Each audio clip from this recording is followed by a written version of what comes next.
ضلع سبی میں diamond jubilee بسلسلہ جشن آزادی 75ویں یوم پاکستان اسپورٹس فیسٹیول کی رنگا رنگ تقریبات جاری ہیں۔ ضلعی انتظامیہ کے تعاون سے محکمہ کھیل کی جانب سے فٹ سال گراؤنڈ سبی پر جشن آزادی ڈائمنڈ جوبلی کے سلسلے میں فٹ سال ٹورنامنٹ کا فائنل میچ کھیلا گیا۔ فائنل میچ کے مہمان خصوصی director social welfare special education Sibi Muhammad Asif Bugti تھے۔ تقریب میں district sports officer Sibi Muhammad Ayaz Dajli, professor Mir Zafar Ullah Gashkori, police officer Mir Rahmat Ullah Gashkori, tournament organiser master Nabi Bakhsh Gishkori, بابو تاج محمد گشکوری اور دیگر نے شرکت کی۔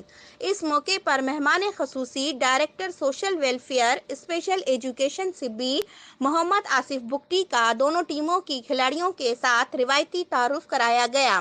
تعارفی ملاقات کے بعد نذیر اکیڈمی سبی اور بلوچ کلب سبی کے درمیان فائنل میچ کھیلا گیا۔ سخت مقابلے کے بعد نذیر اکیڈمی سبی نے 1 گول سے میچ جیت کر فائنل اپنے نام کر لیا۔